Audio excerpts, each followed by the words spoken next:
All right. Whoa, whoa, whoa, whoa, whoa, whoa, whoa, whoa. Call me the weekday, okay? Because I can't do anything with Phoenix like I do with Gerard Phoenix. Please do not talk about my boy Abel like that. Yes, we know that he's on drugs, but that's the thing. You know what you're getting. Dude wrote a You know whole that you're song getting. about being on You know you're cocaine. getting That's a right, dude. boy. Listen, that was the song. Listen to this. He got a kids awards. For a song He about got a kid cocaine. award for a song about coming down from a bag of blow, and he says that he is not a teen choice. In the Scientology and whatnot, he's gonna stand up on his seat, being like, "Oh my God, I love Katie Holmes.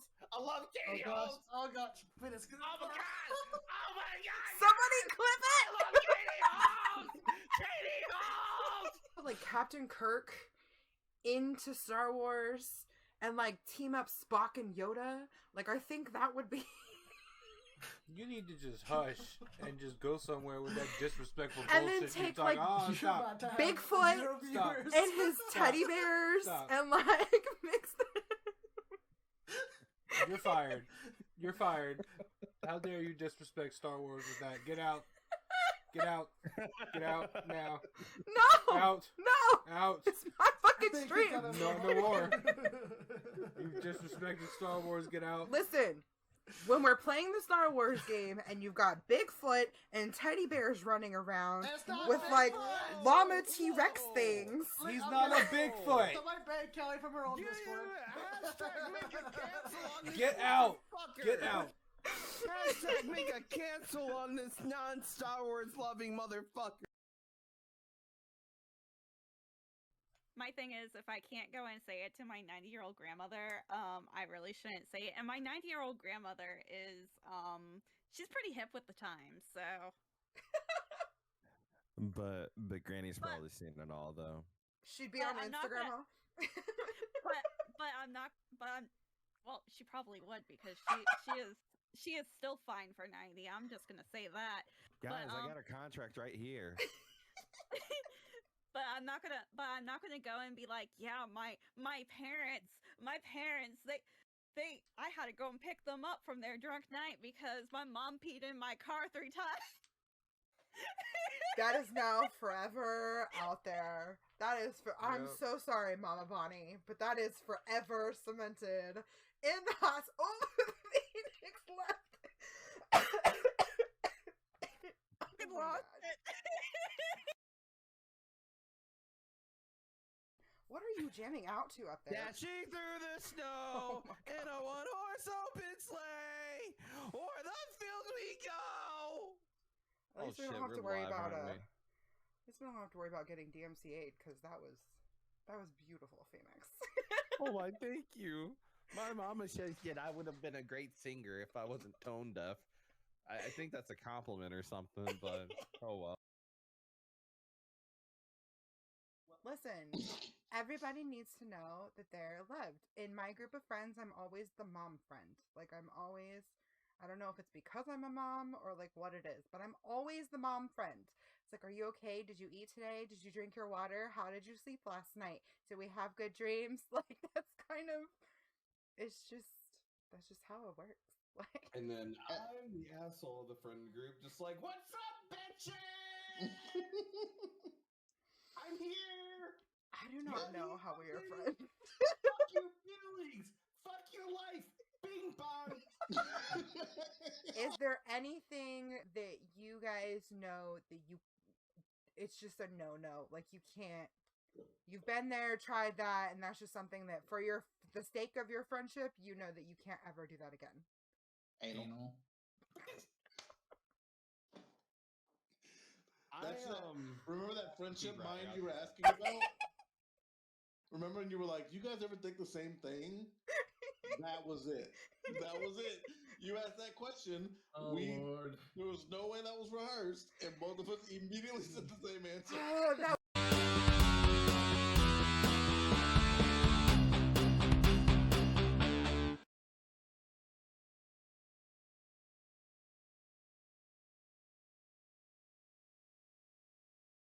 It's been a while. I don't know. You always forget about it. I just realized I was muted on stream when we started. Good old tech issues. Fail. Listen, I don't fail. I don't fail. Okay, fine. Fine, you're trash then. You're trash, Dad. So yeah, it's been a hot minute since we've had an episode of Hotseat. Hot minute. Get it? Oh my god. Okay. Everything is just hot. You know what? It's been a cold minute since we. Okay, so cold minute is seriously the better term to use for just like a week or so of absence. It's bad. It's sad. Oh well. But it wasn't It a is week. what It it was is, a kids. month. Was it really a month? Yeah, we took Did the really entire month of take February all off. Well, February always happens like this. It's just like it's literally like you're driving through Erie, Pennsylvania.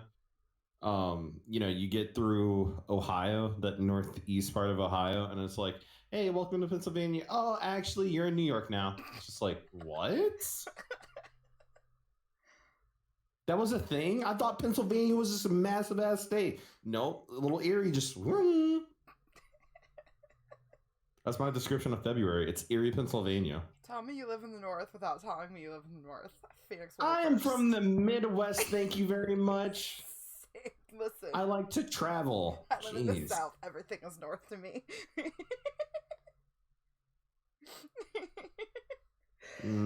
Oh my goodness. So, we are kind of shifting the conversation a little bit.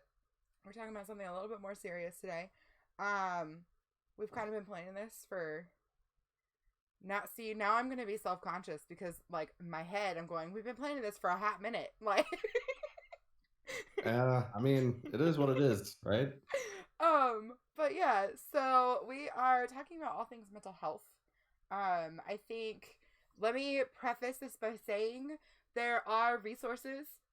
If anything triggers you, like please don't be afraid to be like, yo, I just can't listen to this episode. Like I understand.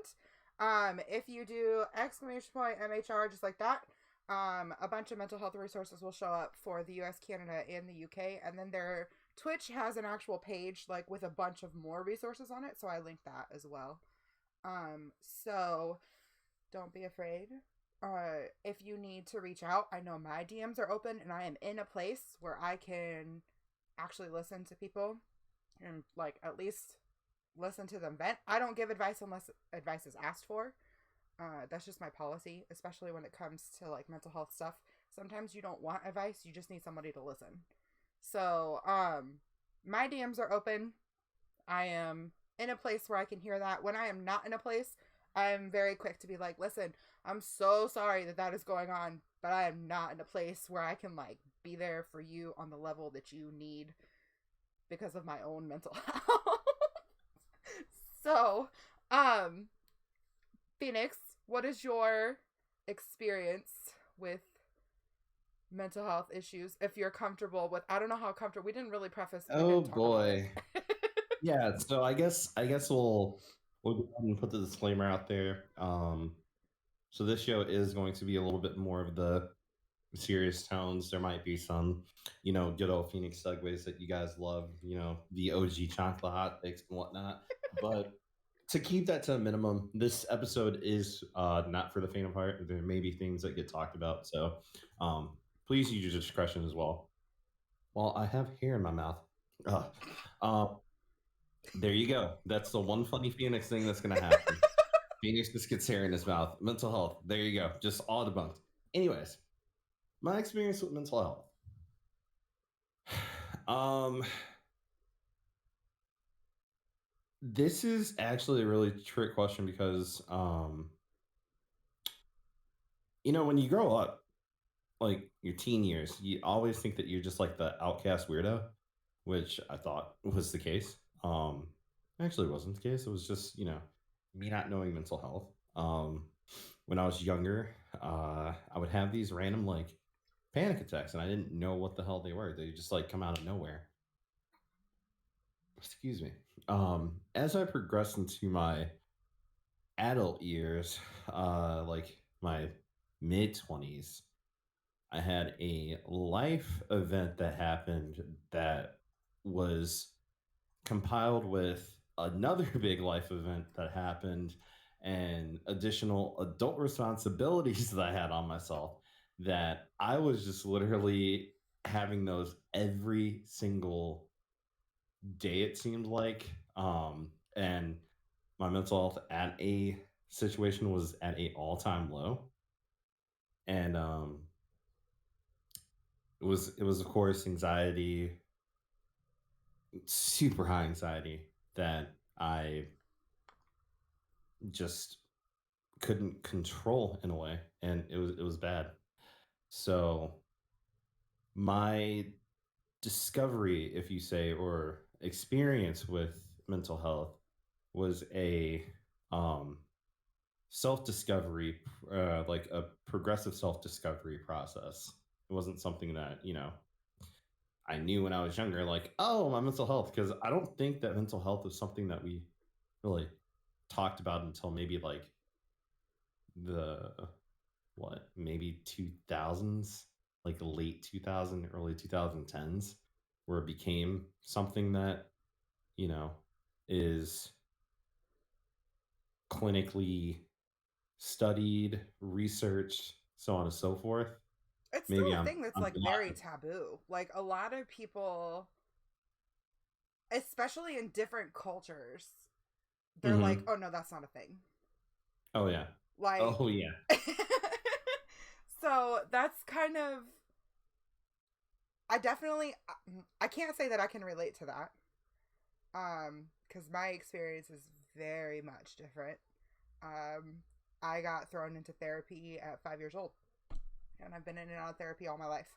So, like, it's something that I've definitely noticed, like, with my friends that come from different backgrounds and, like, just different, again, different cultures. Like, it's very different for each set of, like, what's acceptable to speak about and what's just, like, in the words of Encanto, like, we don't talk about Bruno. Like, that's just not, like, that's not something that we talk about. So, I'm sorry, but Bruno just completely went over my head because I haven't seen Encanto, but oh I think I man, get what you're saying. lucky We you. don't we don't talk about that one specific person. Yeah, that's one of those things that's just like there are people who are just like, man, like they're I've heard parents, even their kids are like, I'm struggling. They're like, well, figure it out because that's not something that you like talk about publicly. Yeah, And that is a that conversation that I really wish would, I mean, it's 2022. Like, get over it. It is a thing that exists in the mhm. world. Yeah, like I always say that I self-proclaimed had like emo days, and I was just, that was just the phase and whatnot. My best friend who has since started going to therapy and all of this has found out a lot of the things about them that probably was the diagnosis back in the day, but since we were kids and the environment that we were in, especially me being in a African American household, it's just more, it's all in your head. It just figure it out. Like there's nothing wrong with you, and then it usually happens like, or the diagnosis is like way too late or something like that. Well, not necessarily too late. Like there's no expiration till when it's just like, oh, this isn't fixable or curable or whatever or manageable. It's just more like, well, I could have got this treated way back when, but we decided to sweep everything under the rug until it got to the point where, it was. Okay. So, are you, I don't know. Hold on. I have to like, are you comfortable with saying if you're diagnosed with anything officially? It's okay. You can say I mean, I would say that I've got um what is it? What is it officially? Uh general anxiety disorder, or like Okay. anxiety disorder. Because back in 2019, I'll go ahead and get candid with it. And some people may think this is a petty topic to talk about, but when you find out like all the layers that happened with it, 2019, March of 2019, ironically. So this is getting on a 3-year mark. I lost my first like big kid job, and I was devastated over that because months before, I worked a long, long tax season with this company. I thought I was going to progress there. Ran into the wrong, bosses that were just giving me shit and just kind of like kicking me down essentially. So long hours of work, traveling. I actually recently just became a homeowner at that time, and my wife, then fiance, and I, moved into that place. And it was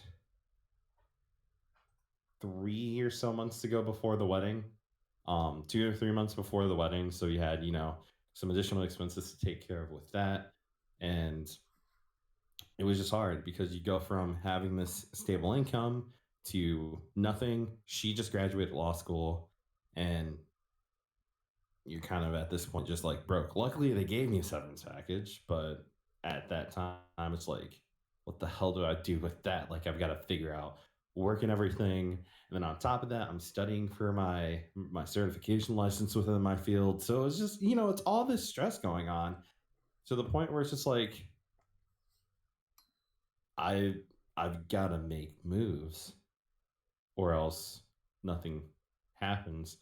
And you've got to be the breadwinner and all that. And, so yeah, there's a lot of sleepless nights, a lot of shortness of breath, a lot of racing thoughts, the room spinning, that and the other. And it was just a situation that I would never want my worst enemy to be in, because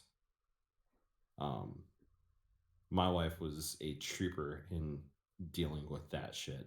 We love supportive partners. Shout out to Mrs. Phoenix. Oh yeah. Yeah. She probably hearing what I'm saying, hopefully. Let me see if she's okay, good. I don't have a text from her yet, but it was bad, it was bad.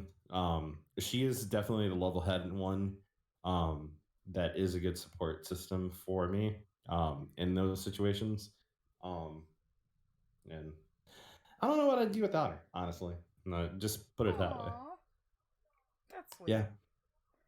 So, I guess my experience is definitely way different. Like I said, I started therapy when I was like 5, almost 6.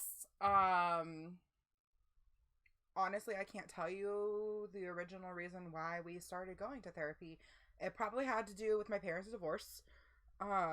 I've struggled with mental health pretty much all of my life. Officially on paper, I have a really long list of like official diagnoses, but I'll just kind of like run through the highlights. So I'm bipolar type 1. I have borderline personality, anxiety, panic attacks, chronic depression. There are a few more that I choose not to talk about because I'm a little bit in denial about them still, but those are kind of like the big ones. And I didn't find out about the bipolar disorder until I was 15. So we're a Navy family. We moved a lot.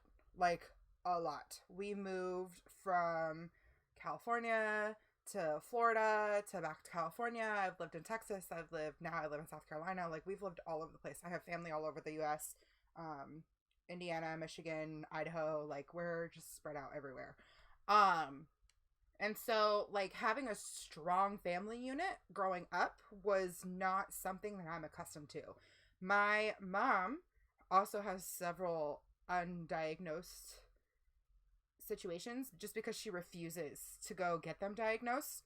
Now that she's in her, I just turned 30, so this means she just turned 60. So now that she's 60 years old, she's finally starting to realize, oh man, this is a thing that I need to get checked out. Like, maybe all of these people who have been telling me all of this time that, hey, there's an issue, you should look into this.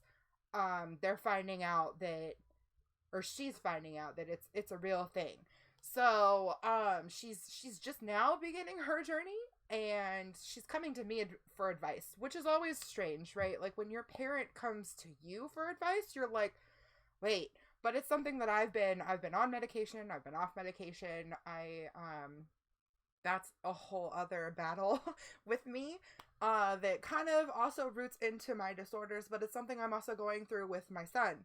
So because of my experience, I was able to see different signs in my own son as a parent now and be like, we're getting on top of that right now. Because I don't want him to experience the same struggles of like being lost. And it's definitely never too late to go find out.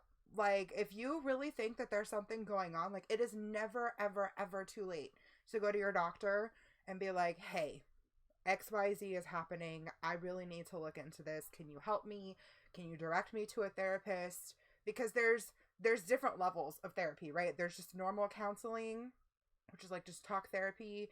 Then you have psychology, which is like a little deeper into it. Then you have psychiatry, which is where you bring in like the meds and everything like that and combine a little bit of everything. So being bipolar is definitely something that I had to learn a lot of, because you see a lot of like the memes and the jokes. It's like, oh, your partner is bipolar because one minute they're like fine and then the next minute they want to kill you, and like that is not what bipolar is, and it's what a lot of people just assume that that's what it is, and it's not at all. So bipolar is actually, you have seasons and phases, and they're not just like instantaneous switches is actually borderline personality disorder, which is something that I also have. And it's something where I can be like, I can wake up and just be in a really like good mood, and then just the smallest thing can trigger me, and then I'm like instant bitch mode. Like there's no way to say that nicely. Like it's just, and then something else can switch and then I'm fine again. Unfortunately my husband, I wish he was here because he could tell you that being a partner of someone with multiple diagnoses is not easy, because you never know what version of me you're going to get. When it comes to content creation, it's something that I'm very hyper aware of. Like if I'm not in the right headspace, I don't want to project that onto my chat. I try really, really hard not to. And to the point where like if I know that I'm just not, it's not a thing, I just cancel stream. I'm like, listen, we're just not, it's not happening. Like it's not good. I also have really bad insomnia, which to me is like, so insomnia is listed as a medical issue, but for me it's a mental issue as well, because there will be days where I'll go 3-4 days with like 2 hours of sleep total, and that changes everything too, right? Because the more sleep deprived you get, the more delusional you are, the more moody you are, because your body's not getting what it needs. For me, it brings out the reckless side of me. So my manic season with my bipolar is where I see a lot of my insomnia actually happen, because when I'm manic, I'm like, oh man, I gotta do everything. I'm impulsive. I do a lot of impulsive things, but it's also where my creativity comes out. My manic seasons are where I am the most focused and the most creative. Why it's harmful, and like a lot of people are like, oh no, that's not that big of a deal, but it is, because when I get focused on something, I hyper focus on it. This is how Hotseat was born. Hotseat was born in a manic season. Like I was like, I'm doing this. I messaged Phoenix and I was like, I'm gonna do this, like this is a thing. And then literally like after like the first or second episode, I remember messaging you being like, I don't think we should do this, I think I fucked up. Like it's just because you start to look back and you're just like, oh no, what did I just get myself into? But I hyper focus on projects or creative things. It's how I figured out that I'm actually decent at doodling. Like I can kind of do a little bit of, I just want to say, fuck these kids and these rude ass people. I'm not, sorry, I know we're not supposed to read chat, but like, that was my husband that popped up, and that's random. Hi, husband. Anyways, I apologize. I'm sorry, husband, that you're having a shit day at work. My husband is at work. But, so, it's just, I hyper focus on things to the point where it is, what is the word I'm looking for? It's, okay, for lack of a better description, it's toxic to me because I will stress myself out and put myself in an insomniac fit because I'm like, no, I just got to get this done. I have to get this done. Can't tell you how many times that I'm working on Hotseat graphics and my husband's just like, just go to bed and come back to it when you're like fresh minded. And I'm like, no, I have to do this. I have to get this done right now. It has to be perfect. I'm also a big perfectionist. Like, everything has to be done a certain way. Not in like in an OCD way, because obsessive compulsive disorder is a whole other different thing. And listen, shout out to people who have to live with OCD because I don't even know. I'm just very particular. I'm like that about all things. Like, my kitchen is organized a certain way that it is organized. And if you change things or don't put things away where I put them, I literally freak out. Like, I scream a lot. I am a yeller. I yell all of the time. It doesn't really matter who you are. You could be a guest in my house, and I was just saying on stream the other night, when it comes to like, especially when I'm angry, if I'm yelling at you, you're pretty much good. But when I start to get quiet or I start to cry on top of that, run. Because it's not good. And my anger can go from like 0 to 100 like that. It's insane. So I've been on different like mood stabilizers and things like that. And sometimes they help. But taking a medicine every single day is a task in itself with me, because then I start to think that's where the anxiety comes in, because I'm like, oh my god, I can't function without medication. Like, who can't function without medication? That's just not normal. So that brings a whole nother like onset of issues and situations that is just not comfy to deal with. But I mean, it's something that's really, really important.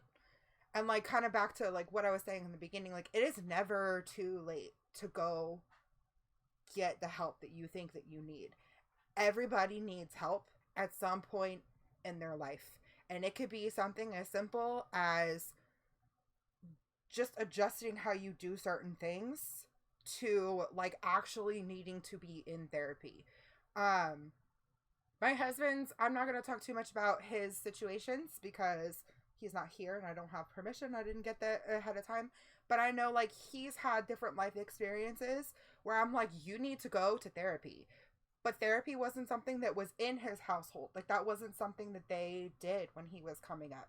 So it's very different for him. So it's easy for me to just be like, go see a counselor. And then he just kind of looks at me. He's like, you go see a counselor. And I'm just like, I mean, so it's very much a back and forth thing. I have an issue with people telling me that I need help when I think I don't need help. I hate that. It is one of my biggest flaws, where people are like, why don't you go seek some help? And I'm like, I don't need help. I got this. I can do it all on my own. And then that leads into my downswing, where, thank you for the lurk. It's where I go into my downswing of, I can't get out of bed. So after a manic season, I go into a super depressive state where I will sleep for 18 to 26 hours at a time. Like, I'll just sleep, and I'll go to sleep and it's Monday and I'll wake up and it's Tuesday night. And I'm like, what just happened? Like, where did everything go? And then I won't get up. I won't do anything. I have no motivation to do anything. I feel like the world is caving in on me. It's exhausting. Panic attacks are something that I can relate to. I have little panic attacks. I have big panic attacks. The most recent, or the most memorable, I should say, panic attack that I had was not was about a year and a half ago. It was around Easter time.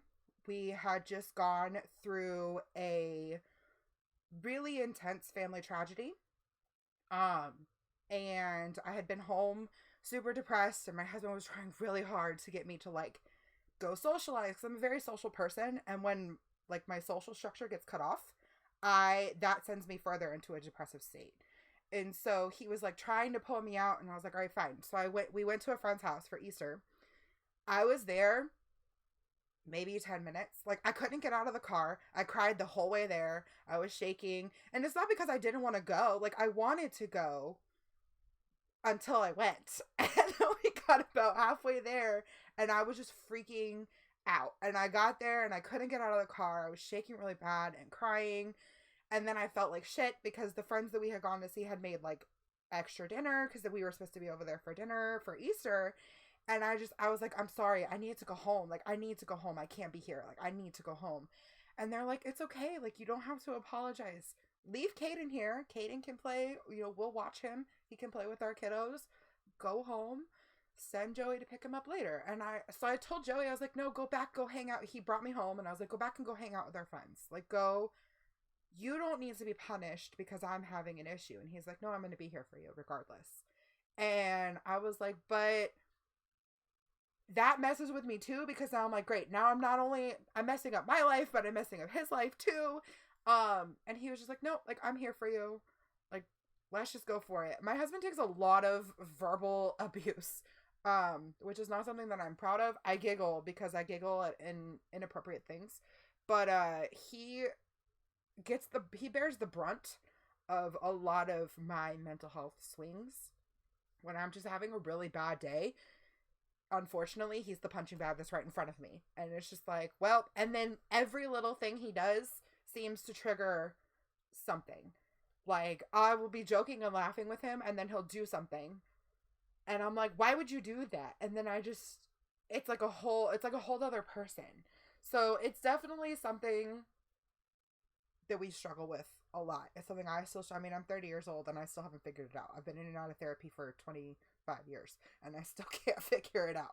It's just very overwhelming. It's something you don't really figure out. It's just something you deal with, sadly. See, but I feel like there are people who figure it out. Like, there are people that are consistent with it. I don't have the drive to stay consistent with what I'm supposed to do. Like I said, I've been on medication and off medication. The reason why I'm off medication is because I simply just don't take it. Like, I'm just like, I don't want to take it anymore. Like, I don't want to do it. I don't want to function. I don't want to take it. I'm not taking it. And then everyone's like, why? It helps you so much. And I'm like, because it's annoying. Like, I don't want to get up every day and make sure that I eat and make sure that I have something in my system so I can take my meds. Like, I don't like it. But if you put me on medication in the start or even in the middle of a manic swing, I'm like, yeah, let's take our medication. Let's do what we gotta do. Let's do this. Like, we got this. We're gonna be healthy. And then something just clicks in my brain where I'm like, fuck medication, fuck being healthy. We're just gonna lay in bed in the dark and disappear and pretend the world doesn't exist. And that plays into another thing that I have, that I'm a little, I don't know if I can talk about it on stream, so I'm just not going to, but there is another one that plays into my depressive side that is really scary, because it just turns into this, like, are you good? Are you okay? Like, what do we need to help you? But when I get in that state, I'm like, nothing. Like, you can't help me. I don't want your help. Leave me alone. Let me just disappear. And it's scary. Like, it's really scary. But, I mean, it's a fact of life. It's a conversation that needs to be had. But it's also, in a good way, what goes on with me is how I approach all my friendships. Because I know what it's like to be at rock bottom, where it just feels like the sea is enclosing on you and it's darkness and there's nothingness, and I don't want anybody to feel like they have to live in that darkness. And so it pushes me to have a whole other projection of like, hey, you don't have to do this by yourself. I know, like, with my husband, I tell him all the time, I'm like, you don't have to talk to me. You don't have to talk to a doctor, but you have to talk to someone. Like, find someone that can receive that from you, but don't ever feel like you have to do it alone. There are people out there who will listen to you unjudgmentally. Or if they're judging you, they judge you on their own, and they don't ever project that to you. Because I feel like that's human nature to judge, like we all do. But then that also goes with rock bottom is rock bottom for anybody. Just because their rock bottom doesn't seem as deep as yours doesn't mean it's any less deep for them. Like, every rock bottom for every person is at a different level. Like, it is what it is. So I can't judge my worst moment by your worst moment, because it might be like, oh wow, that's so much worse. Like, no, it's not. If it was really bad for you and that was rock bottom for you, that's rock bottom for you. Like, that's not, and it's not fair. I'm not in your shoes. I'm not in your life. So I can't be like, oh, that's not that bad. You just need to get over that. That's not how it works. Exactly. And like, here's the thing that weirded me out. I don't think that I've got into this, but I think I heard a conversation once, or maybe I'm making it up. I don't know. But there was a situation where, or let's make this a story so that I'm not like, confused by it. Walk into this bar and I see two guys, having a conversation about, their life and whatnot, and just like, I'm down on my luck. And of course, they're at a bar just drinking their sorrows away. Guy on the left's talking about how he lost his dog in the fire. On top of that, he had to file for bankruptcy because he defaulted on all of his credit cards and whatnot, and mortgage and shit. Wonder why the fire happened then and why the dog died, but I digress. I don't mean to laugh, but like... Yeah. Let's see. Some other things happened to him where, he's got like 3 or 4 years of back taxes that he owes, and then so on and so forth. The guy to the right of him, or right of me, says, oh, you think that's bad? Well, I had this, and I'm not going to repeat this on stream. And I never really understood why we, I guess, played this like I had more fucked up trauma happen to me. Like, that's not a trophy that you want to compete for. Like, the worst or the most fucked up life. It's like, I really feel bad that you had that happen to you. It shouldn't be a competition of have this most pity for me. I think that's something that a lot of people do, right? Is compare trauma. And like, yes, it's human nature, and there might be something that somebody's telling you and it is the end of their world. And in your head, you're like, bro, like, if you only knew that it could be so much worse. But like, I'm trying to figure out how to say it nicely. Everybody goes through different levels. I guess I'll throw my story out there. I'm not trigger warnings. So we suffer from secondary infertility. We have lost 2 children.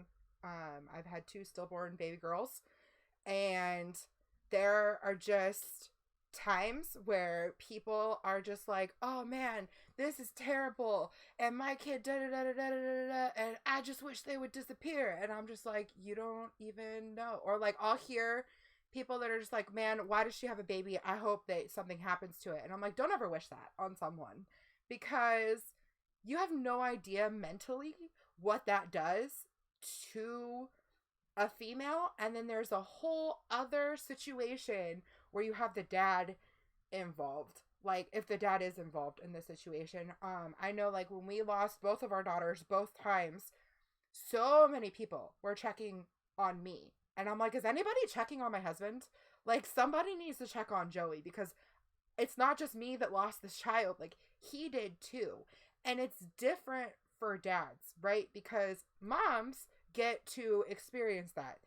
They pee on the stick, it's there, like they can feel the movement, all the things happening to them, like they have a connection from the baby.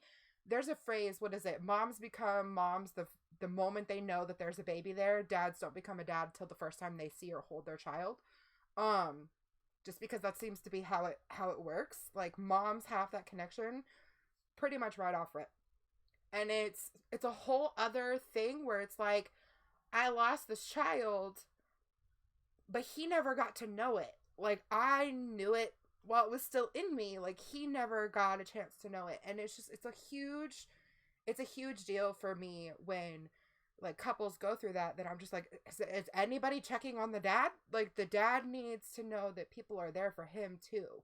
And then someone had told me after the first daughter that we had lost, someone had told me, they're like, oh, well, he's fine. It didn't happen to him. Yes, it did. Like, yes, it did. It 100% happened to him just as much as it happened to me. I was in labor with my first daughter for 14 and a half hours. And I knew that I wasn't taking her home at the end of it. Like, that was just it. But so did he. And he sat next to me the entire 14 and a half hours, with the exception of a very small block of time because he was supposed to go to work the night that we were in the hospital, and his job literally told him, if you don't come to your job and hand me hospital papers to show me that you're going through this, you're going to get fired. So he had to leave and drive all the way across town to prove that. And I can't even imagine like what that for him, like driving 45 minutes one way to deliver paperwork proving that we were going through this tragedy. Like why?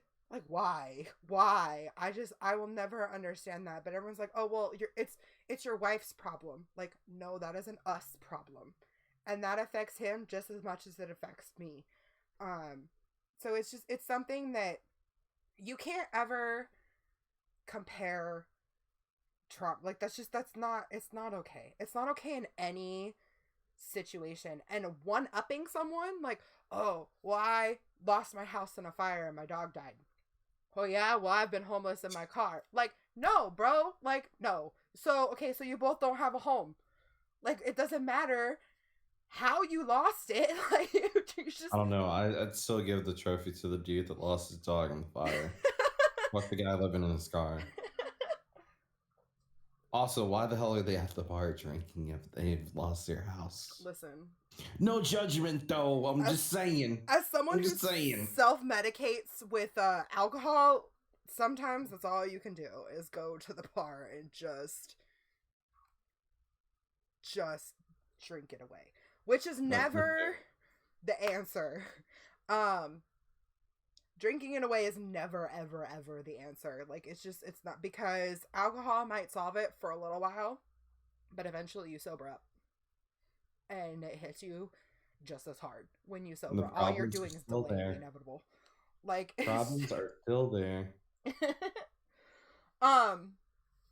Okay, so with your experience, with you not really kind of coming into contact with like tips and tricks until later in life, do you have any that you're like, okay, this works for me, maybe it'll work for somebody else? Okay, so there's a couple situations. I get angry. So I typically will just, get my emotions out that way and just scream it out. If I need to like let off more steam, I'll just, just throw my fist in the air.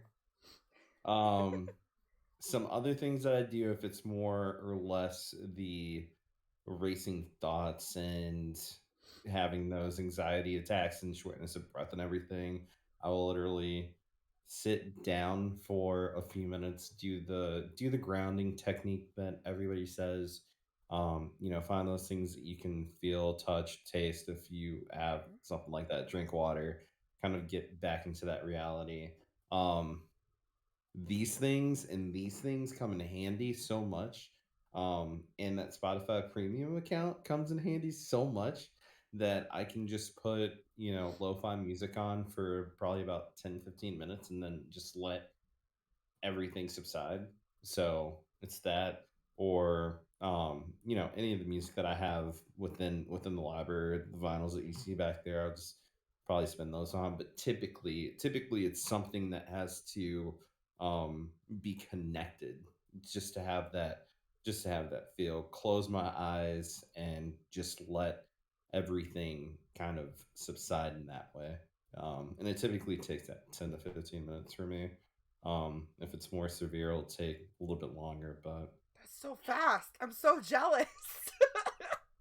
yeah. That's amazing.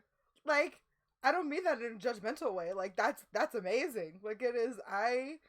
Listen, someday, goals. That's goals right there. To be able to manage my shit in 10 to 15 minutes. I mean, it may take longer on the situation, but yeah, it's typically, just relax and let everything settle itself out. Um, I kind of feel that like it's it's so weird, like with how my anxiety works, is that it's crippling in a way too. So like sometimes I will like just find myself just frozen and time passing by. So having those things on kind of gets me back with time and just has that, awareness of like, okay, this is life right now. This is a time frame that I'm currently in. Let's not feel petrified or anything like that, and go forward with it. I think that has a lot to say about how different. So earlier we kind of mentioned like how different cultures approach, mental health, but I feel like it's the difference also. I mean, when a guy goes through a mental health crisis versus when a female goes through a mental health crisis, because on top of different backgrounds and stuff, it's even more taboo for a male or a man or a guy or a masculine person to be like, I'm struggling, right? Like, it's, especially as a husband, like there's this unspoken expectation that you're supposed to be the rock and strong, and you're not supposed to fall apart, and boys don't cry, and they don't feel, have your shit together at all times, right? And like, that's something that I'm trying to break. That is toxic in its own. Like, you can't suppress someone like that. Like, that's not okay. And it's something that I'm trying to teach my son as he grows up, that like, listen, it's okay to have emotions. It's okay to cry. It's okay to be angry. It's okay to scream. It's okay to, it's how you do it that, if you need to cry, bro, go cry.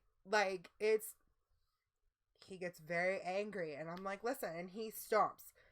For the most part, when he stomps off to his room, I'm just like, and people are like, you let him stomp through your house? And I'm like, listen, if that's how he needs to get out his anger, that's how he needs to get out his anger. Now, I'm not perfect, and there are times where I'm like, were you just stomping through my house? Like, we don't do that. But if he needs to go to his room and close his door and just be pissed off for a little bit, like, go to your room and be pissed off. And when you're ready to have a conversation, come back out and we'll have this conversation. Like, that's just kind of, that's my big thing, is like, when I know that I'm overwhelmed or I'm in a bad place, I literally will shut everything down. Like, my husband will be like, no, we're going to talk about this. And I'm like, you can talk about it with yourself. I'm not talking about it because I don't want to have this conversation. Like, go talk about it with yourself. But I completely shut down. It is a coping mechanism, I guess you could say, for me, where I'm just like, no, we're not having this conversation right now. Sometimes not ever. There are so many conversations that my husband and I need to have that I'm just like, I'm not having this conversation. Like, it's not happening. But I feel like he's even told me where he's like, no, I can't break down. I can't have a moment of weakness. Like, I'm supposed to be the foundation of our home. Like, I'm supposed to be the rock. I'm supposed to be on it all the time. And I'm like, that's not realistic. Like, men have emotions too. And they need to be able to deal with them in a healthy, safe space where they're not going to be belittled and torn down for having emotion. Like, men worry, they stress, they go through things just like women do. Like, it's just most of the time women are way more vocal about it. Like, it's just a fact of life, but it is something that I really wish we could fix. So I say, like, that's amazing that, 10 Bonnie said in chat, Q song Surface Pressure from Encanto. Phoenix, I really need you to watch Encanto so you understand these references. Oh, jeez. But like that 100% is relatable to me. Like, it's so funny because, so side note, Bunny Trail, here we go. Here's our lighthearted Bunny Trail. When that movie first came out, so Louisa is the strong sister, right? She's literally she's like the Hercules of the family. She can do everything. Oh, yeah. I know the real life one on TikTok. So she's got this song about how, the family just lays all their burdens on her because she's strong enough. She can take it. She can handle it. Like, she's got this. And like, that's not realistic. One person cannot carry the weight of the world on their shoulders. I was just talking to a friend about that last night. They were talking about how they feel all of the weight, it's all on them. And I'm like, it's not on you. Like, it's not all on you. That's not realistic to put all of the pressure on one person, because eventually they're gonna crack. Everything cracks under pressure if the pressure is strong enough. Literally everything. So it's not, or they crack something else around them from having too much pressure. And it's not realistic. So being able to just kind of zone out is a good thing. Like, music is so healing. It is. There's literally a song for every situation. You need to cry, got a song for that. You're just angry and you want to rage, there's a song for that.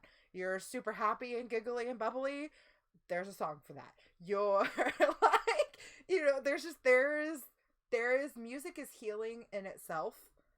It's a big part of my coping mechanism and tips that I use. Like, find your music. Like, find your people within that music.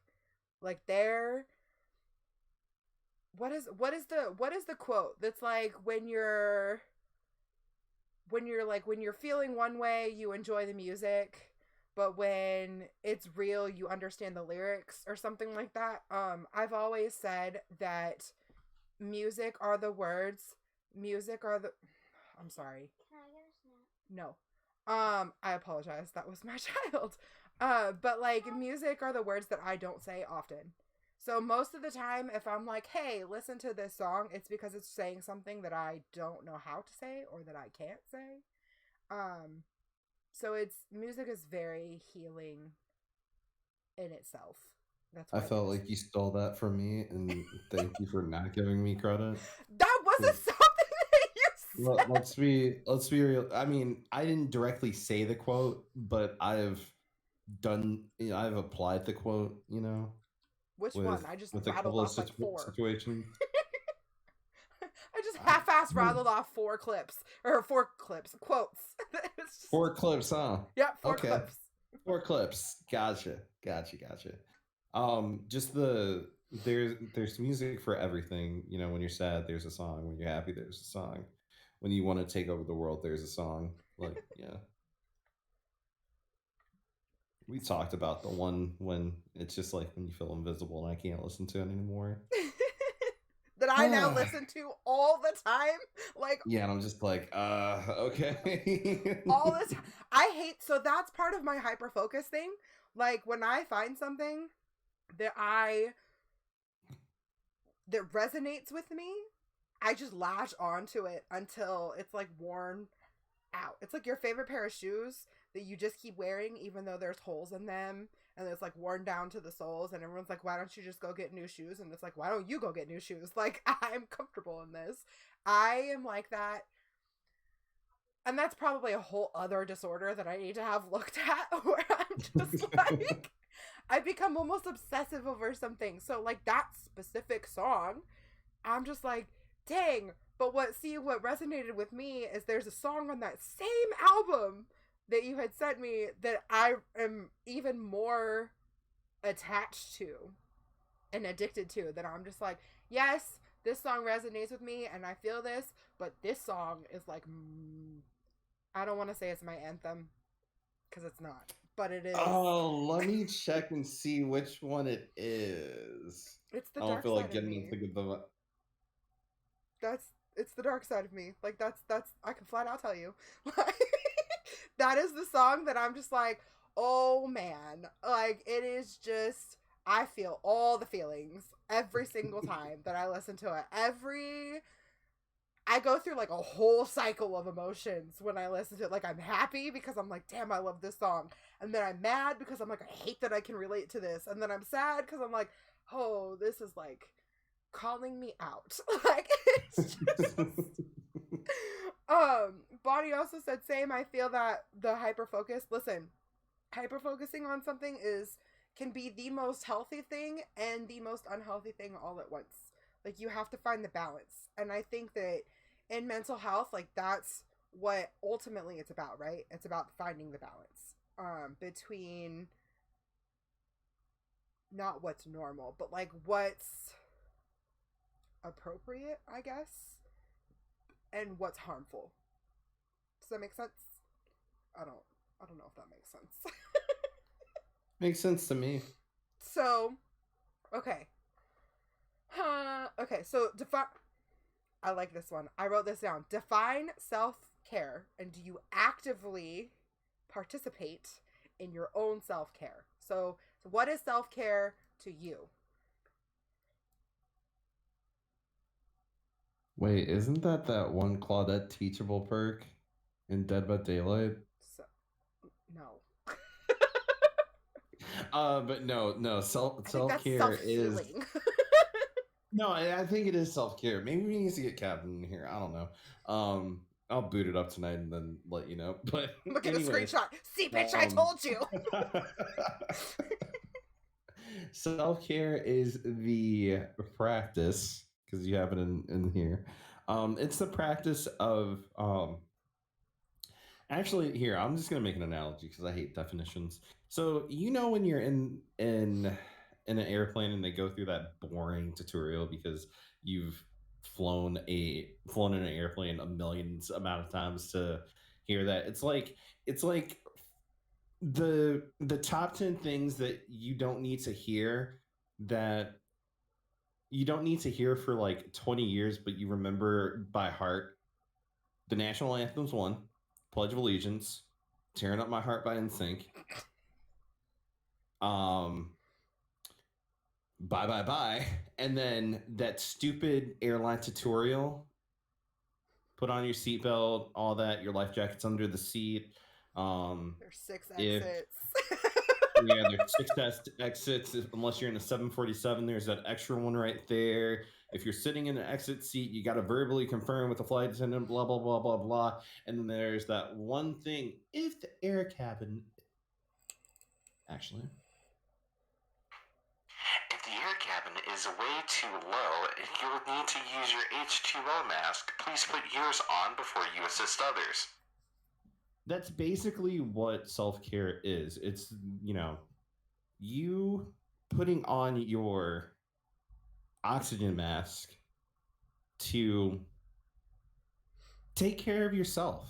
And I hate using the words in my own definitions, but doing what makes you happy and just giving yourself that reboot and that reset to reinvigorate, yourself. That's self-care for me. Okay. How active are you in participating in your own self-care? Currently, right now, I'm not really. So if the oxygen mask dropped, you'd put it on the person next to you before you put on your own? Yes, currently with my life situation right now, with literally working and just doing all that, I'm literally putting the oxygen mask on everybody else. It's really bad because I want to make sure, like, I'm mentally scarred from my past experience, that I need to make sure that everything is good and I'm in the good graces of the people that I work for, that, it's at a detriment to my relationships, my friendships, streaming specifically, so on and so forth, content creation in general. Work is just work. Like, I'll look at my text messages and maybe have them in preview mode because I don't want to like send a read receipt, and then I'll go back a week later and I have 30 something text messages that I haven't like officially read because they're still in preview mode. That's why I turned that shit off. But yeah, like that, like self-care is on the low spectrum. But I will admit, today Mrs. Phoenix and I did go out. I didn't look at my computer. I kind of looked at my email a little bit here and there for work specifically. And we bought a shit ton of Crocs. And I emphasize Crocs because of our pre-show chat. And I decided, you know what? I'm going to treat myself. I'm just going to get a new hat that isn't going to fit my head, but just like have it in the collection. It's currently behind the veil, of course. And of course I got it in preparation for the show 22, but it also brought back memories specifically for the team because it was a childhood memory, and I told Mrs. Phoenix that story and whatnot. So, like having that, it triggered that like happiest time of my childhood, which I still enjoy now. So that I think I actively practice self-care today, but any other time it's like, no, I don't really. Like, I'm in a cycle currently that is honestly not the best for mental health, but it is what it is. You gotta grind, man. You gotta be on that grind, which could probably be the next theme for another episode. So stay tuned, y'all. The grind never stops. The grind never stops. But okay, so for me, our self-care definition is pretty much the same. It's, I like that analogy, the putting on your oxygen mask before you put on someone else's. I don't participate in self-care at all, ever. Literally ever. I will use my last dying breath to make sure everybody else in the cabin has their oxygen masks on before I put on mine. Like, that's just, it's terrible. It's awful. It is one of my bigger flaws, and I tend to make mountains out of molehills because of that. Like, it is, you used an analogy in a conversation we were having not too long ago about putting out fires, and I was thinking about that, where, like, I'll have this little fire over here and this little fire over here, and somehow I figure out a way to connect them and then create a whole wildfire. Like, it just didn't need to be a thing.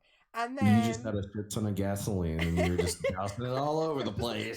Just fuck it. Just, we're just gonna just give me all the lighter fluid and we're just gonna set everything ablaze. I do that a lot. And then, that's basically where it's just like, wait, how did you, dig a 6-foot grave out of a tiny pinhole in the grass? Like, I don't understand how you just did this. And then I'm just like, oh, and then I can break it down completely, and you're just like, whoa. Like, it's something I'm trying to get a lot better about. So, when we lost our second daughter, actually this month marks 2 years. We lost her in March of 2020, literally right before the world plunged into a pandemic. because we had her, and then the very next Monday, everybody was out of school. Everything was closed. Like, it was the most obnoxious thing that I'm just like, we just went through this whole tragedy, and then the world literally stopped. And it was bad. It was so, because I was just like, okay, it took me a really long time to crawl out of the hole that I had dug and buried myself under. Like, I self-buried myself alive. Because I felt completely useless and worthless. And I was just like, I don't need to be here anymore. Like, I am not doing anybody any good being here. And I literally took on the world stopping as my own personal problem. Like, I personally created COVID and, like, made it a thing. Which is just, it's not realistic. And at some point, I started going through an upswing, and I decided, you know what, I'm choosing myself. And that's how my content creation journey was born, because I was like, this is something that I want. Like, I want to do this, and I am choosing me. And this is what I'm doing. So I started October of 2020, and here we are, almost a year and a half, 2 years later. And I don't do that anymore. Like, I still do content creation because I love it, and it is something that I've done for me, but now I'm trying to turn it into something that it's not. Instead of focusing it on, this is just, I'm doing this for me, now I'm like, how can I do it for you? Like, it's just a whole, what really woke me up when I noticed it is when I told you I was creating this scene specifically for today's episode, and I was like, oh, I made your frame red, so that way, like, because reds are your colors, and you're just like, I'm already, and you're like, why? And I'm like, because I wanted to bring more of you into it, and you're just like, I'm already on the show, like, I can't be any more into it. And I'm there's like, enough red in my screen with the hair. Like, come on, like, people see this already. Like, they see it, you know? It's just, I don't know. It's just something that I'm just like, man, like, I really believe in, if you're on a come up, let me rephrase this. I believe that when I'm on a come up, I have to take as many people with me as I possibly can. Whether they deserve to also be on a come up or not, it doesn't matter. Like, I'm on the up. Come with me. I don't want to go to bed. Like, let's go. Like, it's just, it is ridiculous. I wanna save that comment for next time. Okay. When we have that conversation about the come up. Okay. And I guess, like, the inner circle. So this is just a mental note for the both of us and then Chad as well to kind of revisit that, because this is probably one of the episodes where Phoenix is gonna have a field day with that. I'm just saying. So if you guys haven't, remember to follow the stream and then also subscribe to the Hotmess Hotseat YouTube channel. So if you do miss any Hotmess Hotseat episodes, they're all up on YouTube, unedited, unfiltered, same old thing, all over here. Okay, all right. Because Callie doesn't know what she's doing, so she just copies and pastes. No. Literally, there are people they're streamers that will stream on Twitch, and then, like, 24 hours later, they'll have their whole VOD up on YouTube. It's not anything, out of the norm. Eventually, that will change for us. Currently, that's how Hotseat gets replayed on YouTube. I don't do it 24 hours later. Usually, I do it a few days later. But that is... Don't get yourself booted off Twitch. Yeah. Eventually, well, that's why I said it goes up a couple days later. Like, it goes... I don't put it with it. I don't follow the 24-hour rule. I wait like a whole week, and then I post it. So it's exclusive just to Twitch for like an entire week, and then it goes elsewhere Okay. After the- I'm just saying, you know And how that's Twitch can on get. Twitch deleting your VODs after 30 days. Just saying. Or, well, Hmm. I'm a Prime member, so for me it's 60 days. But that's not the point. The point is that if you didn't delete my VODs, I wouldn't have to put them elsewhere. I'm just saying. Oh yeah, hey Jeffrey. Actually, let me give him a call real quick. Hey, Jeffrey, listen, Real Phoenix TV here, longtime affiliate that probably doesn't make you a lot of money, but I got a great idea for you. Make Twitch like YouTube, and also, you got shorts, you got a bunch of clips. How about you make a reel type of thing? REEL, not REAL, because I'm real. And that's where he would go, well, that's what highlights in your channel trailers for. Go right off with that. Okay, so but yeah, like for self-care for me is definitely it's the music thing. And it's ironic that I said that alcohol is not the answer, because for me it is the answer. I will just get ridiculously shit-faced and just kind of ignore the world, and then I just deal with it after I come down off of it. Like, I have a bad habit. 9 times out of 10, if I'm getting, like, blackout smashed, it is because I don't want to deal with something. Whether it be a relationship, something to deal with content creation, something that I've already dealt with in my own life, past trauma.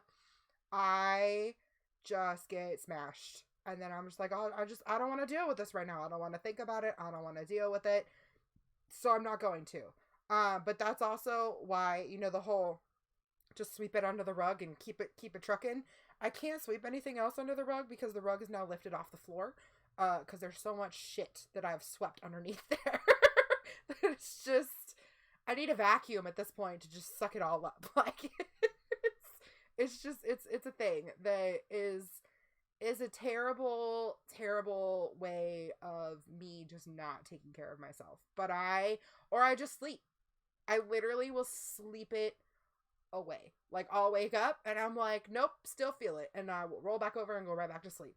So I don't actively participate in my own self-care, which is ironic because I preach it a lot, right? Where I'm just like, okay, it's funny because there was a clip in the previous, in our starting soon one, where we talked about, or I had said, you know, in my group of friends, I'm always the mom friend, where I'm like, you know, did you sleep? Did you drink your water? Did you eat? Like, what?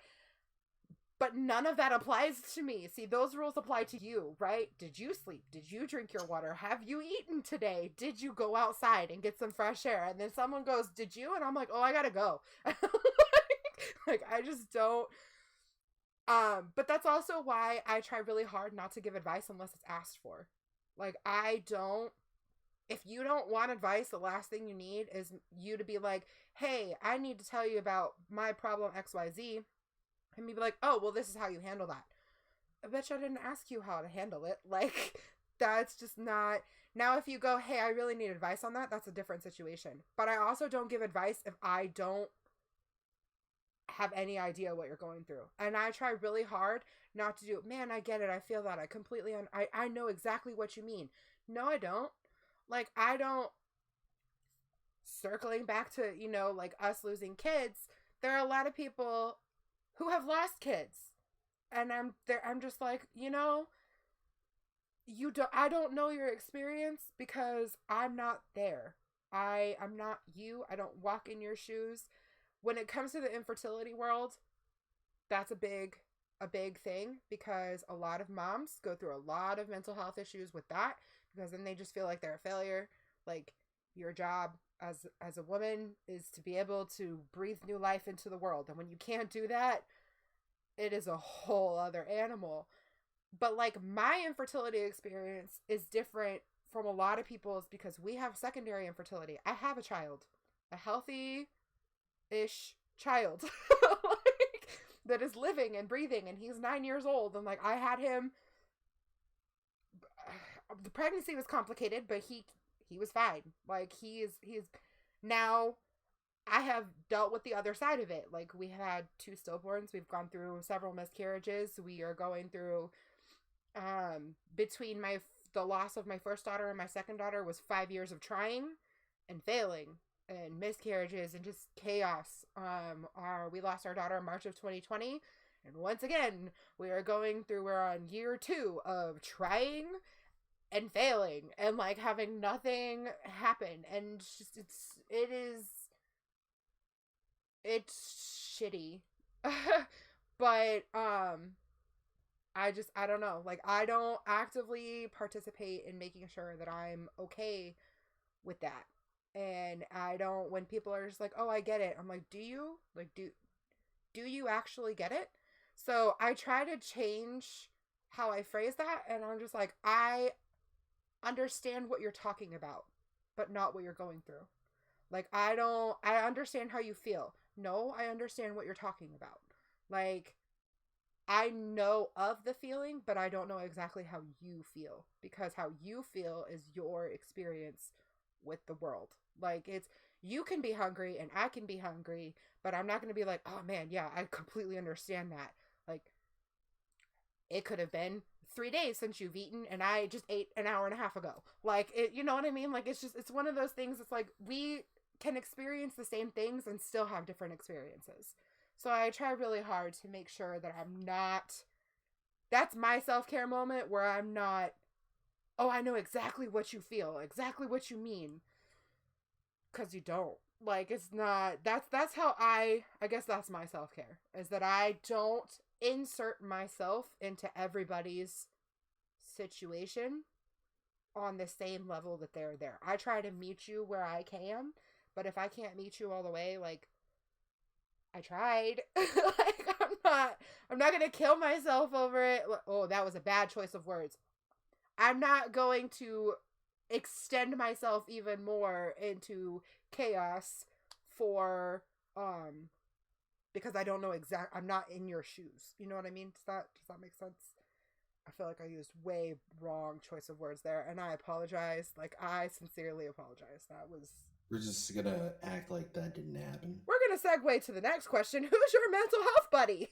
Like, so it says, or the person so in bipolar, we call it your favorite person.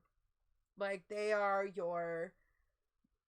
in Grey's Anatomy, it's the Christina Yang and the Meredith Grey. It is do you have a person or people? Like, some people have multiple. I have multiple people on different levels. Like, I know this person I can go to with 100% anything. I'm gonna shout them out. French is one of my mods. I can go to French literally with anything. Like, I can message them at 2:00 in the morning and be like, yo, I can't sleep because the fan is squeaking and is driving me nuts. Like, or I can go to them with, like, I literally set my house on fire and I don't know what to do. Like, French is one of my most inner circle closest people. I feel like for 97%, I feel like, Phoenix, you're also one of my people that I can, like, there are a few things that I wouldn't go to you with, but that's just because I don't want to dump my shit on you too. But 97 soul day, I'll take it. Yay! I mean, I'm not saying that. I just don't want to. No, I get it. There's a finer line with male-female relationships where I'm just like, I don't want to dump that on, like, on you. But, like, there's just a line that you just don't cross with certain friends. You know what I mean? Like, that's just not. So 97% of the things, you have everything except for the certain things that I just won't cross. Like, that's in respect to you. It's in respect to the fact that you're married. It's in respect to the fact that I'm married. Like, this is common sense. But those are two of my people. It's you and French. I have a few others. Felix is another one. Felix actually literally saved my life earlier this year, or last year, because we're only in the 3rd month of this year. But last year, I messaged Felix some shit that I was really going through, and he went above and beyond to make sure that I was okay. Like, because I picked someone that is literally hundreds of miles away in a totally different state to, like, reach out to, and he found someone, well, not really found, he's in our group too, but he was like, hey, you know Callie, like, you live within the vicinity of her, I need you to go check on her right now. And they did. They came and they were like, so I heard you're struggling. And I was like, what? It took me a long time to realize that that was Felix. Like, Felix literally went above and beyond to save my life. And I am eternally grateful. Like, there are not... Oh, that's going to make me cry. Your turn, Phoenix.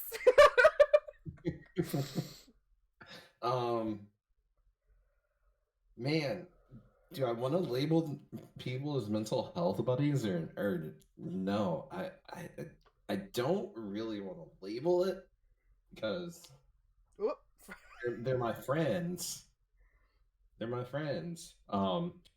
So I would say that, you know, I have different spectrums and whatnot. It's it's the content realm, and then it's the real life realm. Or if I put this in Coheed terms, the fiction and the real. But in the fiction or the content, you know, you of course, Callie, I would definitely go to Captain Felix, Dre, so on and so forth. I know I'm forgetting people, but it's that, you know, close circle within the rising, the quote unquote rising 24. If I ever would make that name, but there's need to be like 24 people included in that. But I don't have 24 close friends. Foreshadow that there might be 24 important people in my life within the content realm. You could be one. And then the real side, definitely my wife, my best friend. Well, actually, my best friends, I should say, because I somehow set them up together. And they know that they can come to me with that stuff. You know, another really close friend of mine as well from school. And some people that I don't talk to as well, but like the unique thing about my friendship is that I don't really have to talk to my friends. We can just pick up right where we left off, like, you know, like absence never happened. But withdrawing their names or keeping their names in confidentiality, because I don't want to like put them on blast, you know. We can just call them Bob and Stacy. We'll call them Jill and Joe Bob, because I like to give this guy the name Joe Bob. We got a Ryan and a I'm 100% judging you right now. I'm judging you so hard. I don't care. You know, I would love to have the name Joe Bob, like Joe Bob. Hi, I'm Joe Bob Scott. Welcome to Joe Bob Farms. You live in the wrong part of the country for that. Like, come hang out with me down here. Okay, hold up. Take a step back. I live in a state that has nothing but corn, okay? And I'm not talking about the band corn. I'm talking about that yellow stuff that you will eat. Somebody please clip that. I told you I would have a funny Phoenix moment in this show, okay? Clip it for the highlight reel. Seriously though, but you live in the wrong... Listen, I can literally physically take you to somebody down here named Jim Bob. So, like... Okay, here's a horrible story. Segue.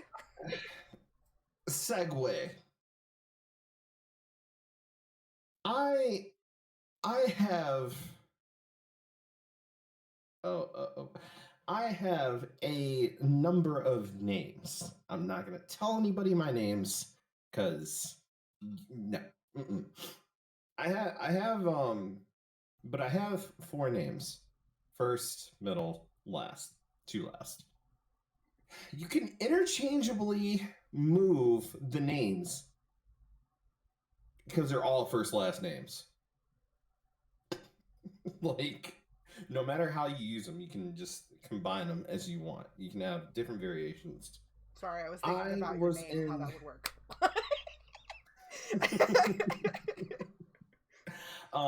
I was in the good old boonies, as I call them, the boondocks of, I'll put this out there, Indiana. Yes, Indiana. There was a cop that stopped me. I think he got me for for just rolling a stoplight. Like it was debatable if he really needed to stop me, but just anyways, he stops me. He's like, I pulled you over. I'm like, no, officer. Oh yeah, because you rolled the stoplight. I'm like, oh fuck you. But anyways, license and registration, give him that. Yeah, I know. The black guy said, "Oh fuck you" to the cop and lived to see another day. Well, what do you freaking do? Anyways, he takes my license and registration, runs it through, comes back. He's like, "All right, I'm gonna give you a warning. Also, you're from South Bend, huh?" I'm like, "Yeah, I live there right now." And then he's just like, "Yeah, it makes sense because everybody around here just has 5 different names." I'm just like, the fuck is that supposed to mean? Fucking cop. Oh. I feel like that's relatable because I have 1 first name, 2 middle names, 3 last names. That is, my middle name is hyphenated. You can't interchange my names because my first name is my middle name, which just sound really weird. I don't feel like that would make sense. But you could definitely take away my first name and then turn that into a whole new name. But that's relatable to a certain level. How do you do that? How do I do what? How do you be changing names like that? Well, this is not a freaking. So, we got way off topic. My name, my actual government name, is my government name. My mom grew up Catholic, and so in the Catholic Church, you have Catholic confirmation. You get a new name when you do your Catholic confirmation, for your catechisms and stuff. And religious Cali coming out. But my first name is my mom's Catholic confirmation name, and my middle name, the first part of my middle name, is my grandmother's Catholic confirmation name. And then the second part of my middle name is both my mom, I believe, and my grandmother's middle name. Listen, white people are weird, okay? No racist statements, but I mean, white people are weird. So I'm just people fucking crazy. Let's just put it that way. Only you could get away with saying that, because I can't rebuttal that without being canceled. So I'll rebuttal that later when we're not live. I can only get canceled by you. So don't worry, chat. I will record the conversation. I'll get all the screenshots. Hashtag cancel Cali up in this. We I'm go from gonna mental log health to into cancel Twitter. Cali. Let's go. I'm gonna log into Twitter and it'll be all over there. Hashtag cancel Cali. Phoenix is canceled. Let's go. I'm gonna see you in the replies. I'm gonna see you in somebody's replies, just sliding through. Don't at me, bro. Callie sliding in like this, and then all of a sudden, I'm just gonna be like, "This you?" No, it's not. That was my that's my twin. I have a. We don't talk about Bruno. Oh my god. Anyways. Okay, so mental health buddies. Yes, mental health buddies. That is, I feel like it is. It's like I said earlier in the conversation. I tell my husband, the way I tell my husband, you don't have to talk to me, you don't have to find a therapist, but you have to find somebody, a friend, a parent, a random person of appropriate age. Now, I feel like there are some people who are just like, oh yeah, my best friend is my 16-year-old brother. first of all, why are you dumping your adult shit on your teenage brother, sister, whatever, that like they're going through their own shit, and adulting shit is way different from kid shit. Like, there's a lot of traumatic things that happened in my childhood, like coming up. I mean, I have a very long rap sheet of history. Eventually someday I'll do a stream just based on my story, right? And I will just tell my life story that's not gonna get me doxxed. But like I think my story is pretty interesting. But a lot of people, then I just don't like telling it because then people are like, "Oh my god, you're so strong," and I'm like, "No, I'm not." Like, no, I'm not. But I've been through a lot of shit between losing kids and divorced parents, and there's I've been assaulted, and there's the whole like list of shit that I've gone through, and then I became an adult. Like, an adult shit is just way different than kid shit. So when you find someone who becomes your buddy, your person that you can go to in crisis, let's not call them mental health buddies, we'll call them crisis buddies. Your battle buddies, that's what we'll call them. It's not what they call them in the military, find your battle buddy. Like, that is your draw my life with Cali. That is you gotta have somebody. You can't handle everything alone. If you're doing life alone, I mean, it's not really my place to tell you that you're doing it wrong, but you're doing it wrong. Like, it is, you can't go through life alone. It's literally physically not possible. It's just, you can't. You'll drown. You'll drown in shit. Like, this whole world is just, the world as a whole is shit. And, like, the further we get with adding technology and everything else, that's just going to continue to affect your mental health even more if you don't have a healthy way of releasing it. And, like, technology in itself is just a drain on mental health. Content creation is a drain on mental health because it is exhausting trying to be epic all of the time. Like, I mean, you hear content creators all the time talk about burnout. Like, I'm burnt out. Like, trying to keep up with everything, trying to stay on trend, trying to make sure that you're keeping up with the times to retain and hold your viewership or whatever it is. Like, it's exhausting. It is work. It's hard. If you love it, even when you love it, like, even when it is your number one passion, it doesn't matter. Like, eventually you're gonna get tired. And if you don't have somebody else that you can just be like, I really just need a buddy. Like, I need a friend. Like, I just need somebody who just... My message to French the other day was like, I need to vent. Are you in a place where I can vent to you? Because I just need somebody who freaking gets it. Like, I need somebody who understands. And they were like, yeah, like, go for it. And I just was like, bleh. And then I was like, okay, I feel better. Like, are you okay? After I just, like, threw up all of that information all over you.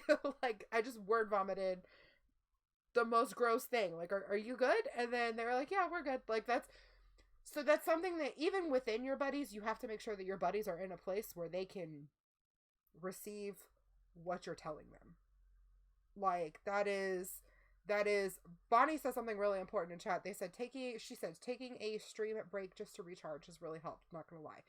A lot of streamers do that, right? They're just like, listen, I need a week, a month, 6 months. I know some people who have taken a year. Like, I need some time off. And like, that's something that, it's something that you have to do to take care of you.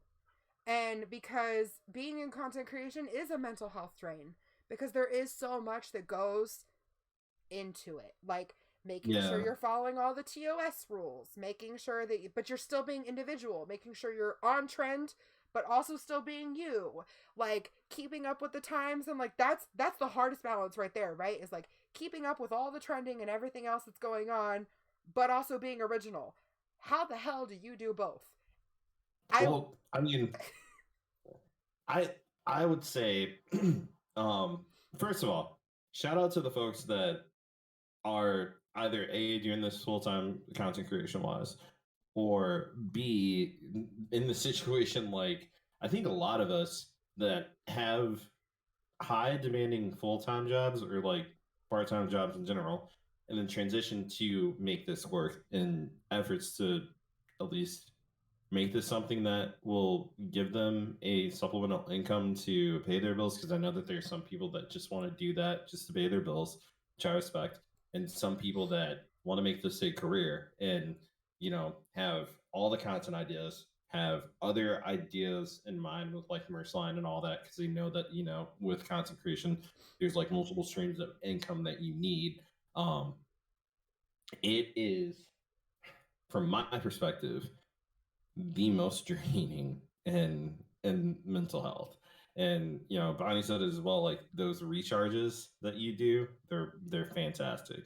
Like sometimes for me, I unintentionally take them for a week that turns into a month. Like I think like my last stream was 2 weeks, and I kind of felt bad because it's just like I'm on that full-time career path, but I'm horribly inconsistent because of work. And that puts more stress and everything on it, because it's just like, because streaming, in my opinion, is self-care as well. Like something I love doing. I love hitting that going live button to connect with you guys, and I can't do it. That's something that like that's relatable, because like even my husband calls me out on that, because like there are days where I'm just having a really shit day and I'm just like, man, I'm gonna cancel stream because I'm just not happy. Like I'm sad or pissed or whatever. And he was like, why are you canceling stream? Stream is your happy place. Like, go stream and be happy.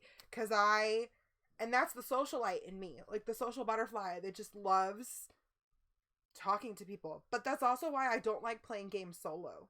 Like I am the type of gamer who I would unless it's a story game. Like currently we're playing Horizon Forbidden West.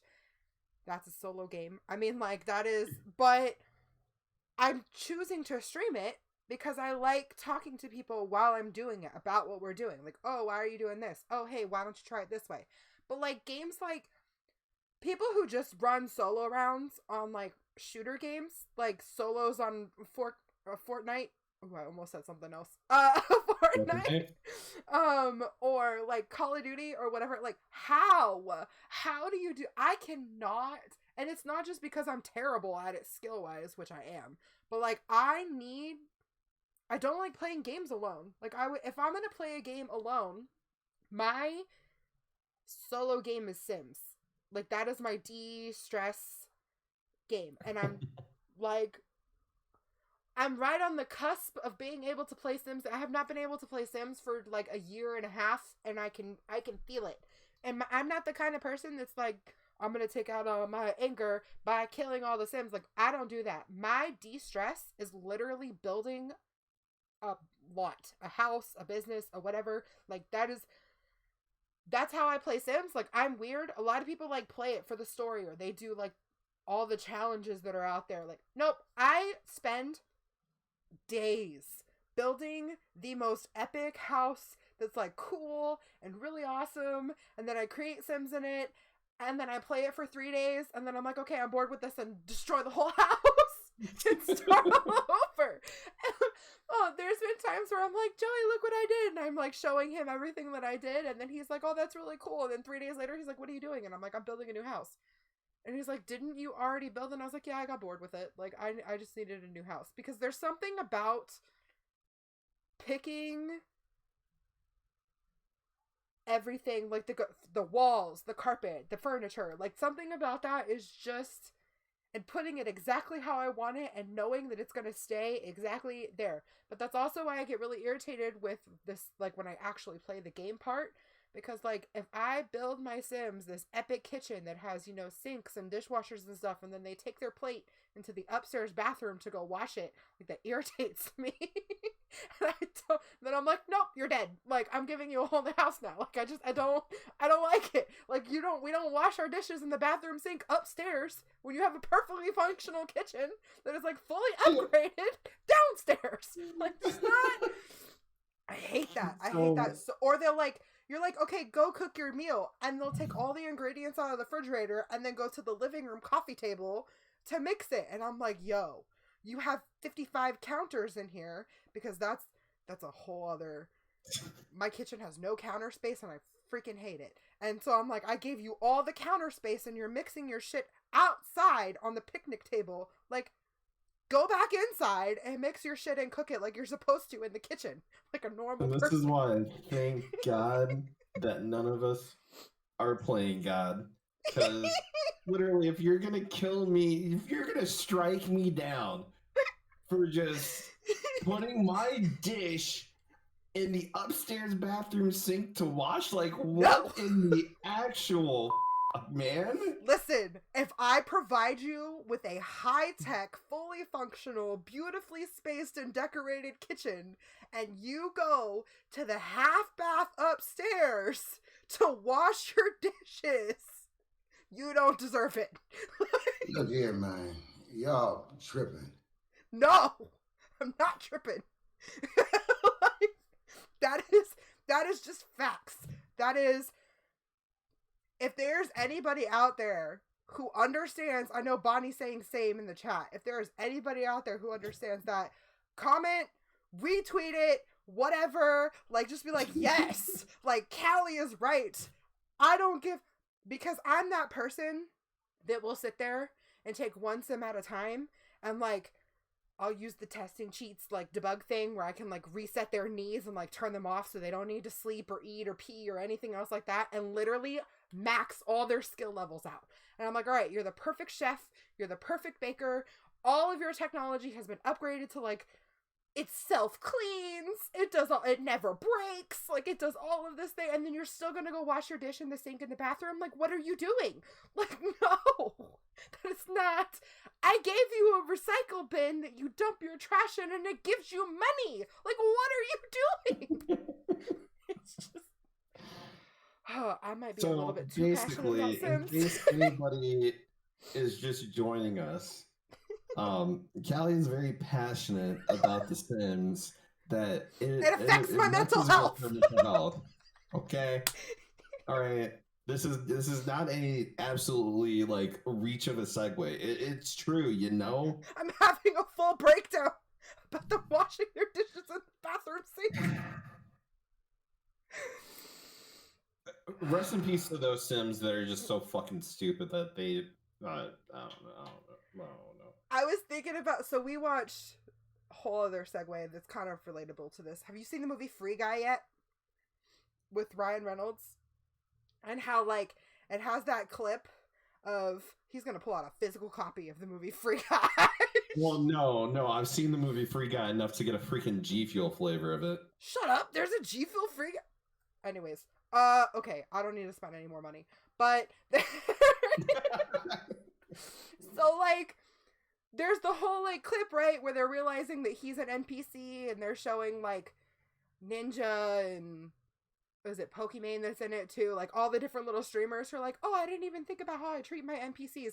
Listen, I don't give up about NPCs. Like, if they can't do what they're told when they're told to do it, dead. Like, that's just how it works. Like, just I will purposely marry an NPC so they can become a part of my household so I can kill them because they irritated me. Like, that is just, and that's how I keep myself from becoming a murderer in real life. Like, I just full circle. Maybe you should just, watch some horror movies. I have good recommendations for you if you want to watch some of them. You can talk to Captain, Eternal, Felix. It's easier than just, like finding the NPC. Don't fuck with the NPC, man. If they wash their dishes in the bathroom sink in a perfectly well thought out kitchen, or they show up to my Sim's wedding where there's a caterer and decide that they're also gonna cook, dead. Like, no. Like, you can't. I will have a perfectly good kitchen, and then an NPC with no cooking skill will set my kitchen on fire because they don't want to eat what the caterer NPC is making them, dead. I'm putting you in the pool and taking out the ladder and building a wall around it, and you can drown. Like, you know what, Sims NPCs, I tried saving you, but I guess, They won't budge. How would you feel? How would you feel? How would you feel if you hired a caterer and someone showed up into your beautiful home and your beautiful kitchen where there is a perfectly functioning caterer that is providing you a full spread of food that you could ever want, and they start cooking and set your kitchen on fire? And now you have to upgrade that technology all over again and clean up the soot mess that's everywhere. Like, no. Just no. The reasons why I don't play The Sims. Problem solved. All right, so let me mark that mental note. Phoenix is not your Sims buddy person. Like, Phoenix doesn't get it. Like that.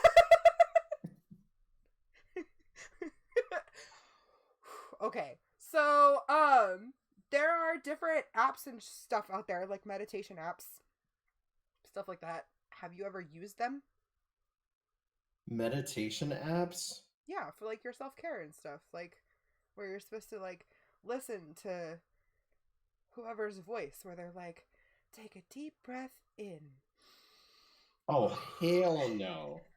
You know, I did do those like high frequency meditation things. They really didn't do shit for me. Like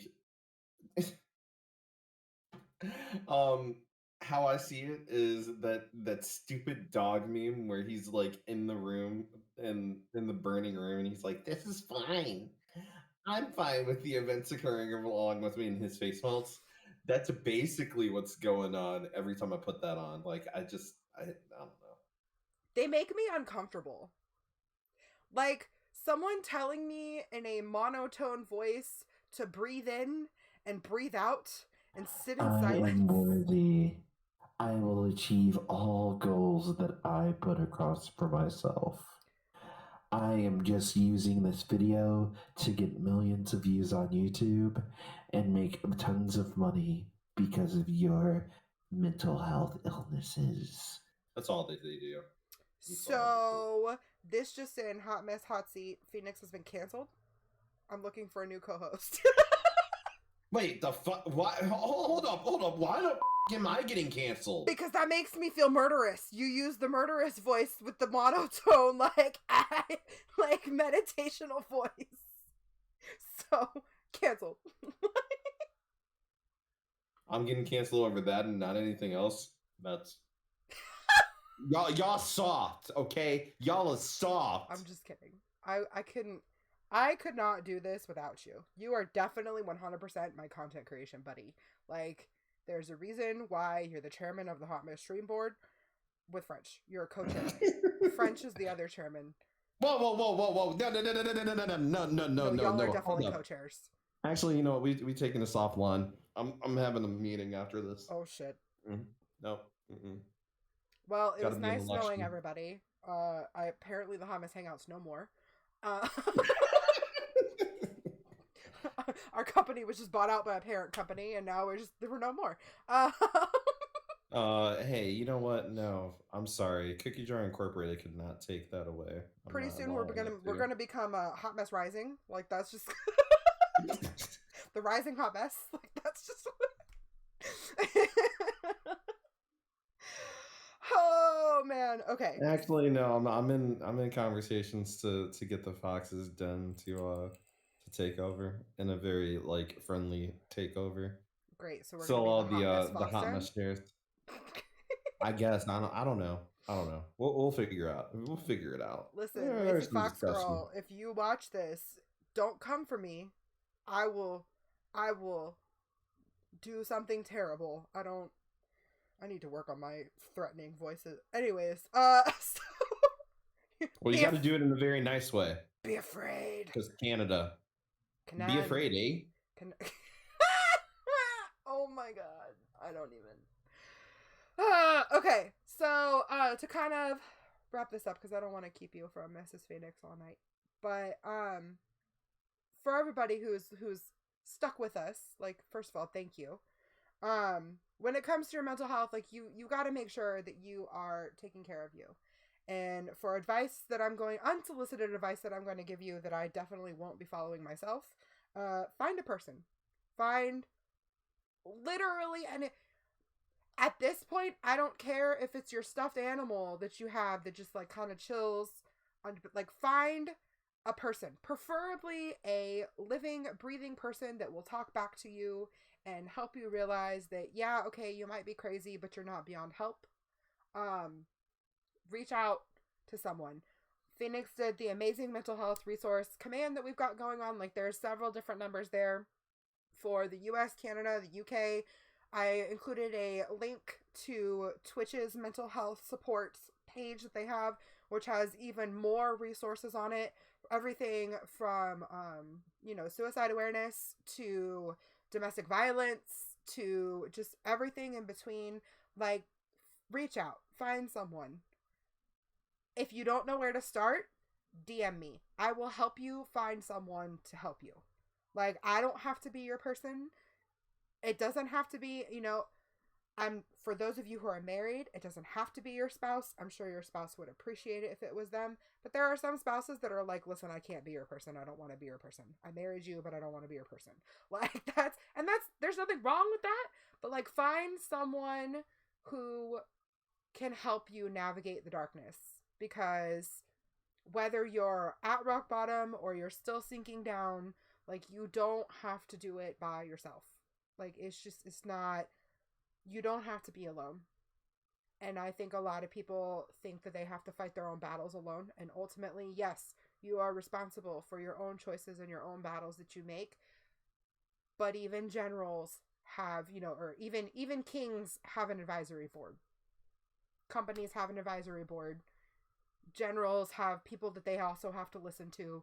Like, you don't have to go into every battle by yourself, and the weight of the world is not solely on your shoulders. It might feel like it, but it's not. Do you have anything to say before we wrap up? Yes. Okay. And this is probably where I get Callie to listen to another song after this stream, but it is a word from a band that I listened to a while back. Probably end up listening to this song sometime this weekend, from good old Killswitch Engage. Even through the darkest days, this fire burns always. That is something that I still carry into my thought process when I am going through dark places, that though today seems like the tasks are way too much to bear, there's still something inside of you. That heart is beating. There's that light, there's that fire that is going to always burn. I mean, of course, until it goes to out and you're no more, but let's not think about that right now. You still have that, you still have that heartbeat, you still have that fire. So it will burn. So keep pressing through. You won't always be denied what you should or what you deserve, even though I don't like using the word deserve, and that's for another day. Another Hotmess episode that we'll talk about that, Phoenix is going to be all over. But seriously, you're not alone. Your darkest days will end. It does take time. Find somebody that you can trust, that you can talk to and interact with. Doesn't have to be in real life. Could be somebody through a screen. Like, there is somebody out there. You just gotta find them. That's the hardest part, right? Is finding that person. That is one of the hardest parts. Is doing the hardest part's doing the work, but finding the person to kind of help either get you started or do the work with you is it's a whole other battle. But yeah, you are valid, you are worthy, you are worth being heard and seen. Your voice matters. Even if you're just screaming into the void, it is worthy of being heard. So even if you are peeing on the floor. Oh my god, I did not. You know what? We're not touching that. We're not touching that with a 10-foot pole. So Good, because I got a 9-foot one. Okay. So we are going to go raid a friend of the hot seat. He was on the hot seat. He's a friend in the hangout. So We're going to hell, by the way. we are literally. It is our friend and past co-host Eternal Knight's birthday. So please hype him up. Give him all the happy birthday love. We will see you again. Actually, so our schedule for Hot Seat is a little wonky, but we'll see you again next week, ideally, for another episode of Hot Seat. Don't ask me what we're talking about because I have no idea. We haven't thought about it yet. I was gonna call an audible and just like blurt out what we were gonna talk about. Put and a I'd one be in like, the all right, fuck. I mean, does anybody want to see just like Phoenix literally take this over and do another like one of those like, you know, hot messerizing, just like, I don't know, talks? If not, then I'll just if you listen. Create all the graphics for it, I'm down. I'll cut my own dread before I do that. Okay. All right, y'all. Y'all have a fantabulous rest of your weekend. We will see you. I will see you Monday. Phoenix, when are they going to see you? Please don't do that. That will make me cry. Don't do that. Don't do that. I'll cry on stream. Don't do it. I'll call Mrs. Phoenix right now. I don't have her number, but I'll figure it out. I will call her right now and be like, hey, your husband's cutting his hair on stream. He's having a mental health crisis. Hey, I'm not having a Britney Spears. Do not say that. I'm gonna die now. Anyways, where can they find you? You guys can find me typically on twitch.tv/RealPhoenixTV, RealPhoenixTV on all socials. And then I also have a TikTok called Phoenix Reacts in case you want to see just stuff outside of, you know, gaming and content creation. Just purely me, just being weird and reacting to weird ass TikToks and getting muted by weird ass TikToks. I'm currently on this like streaming break because I don't know, I don't really do Black History Month for some weird reason. Like in my career, I think I've never streamed a February stream, but it is what it is. But MLB The Show 22 is dropping this month, so those streams are going to be happening sooner than later at the end of the month. So I'll see you then. All right, y'all. Y'all have a good night. Bye.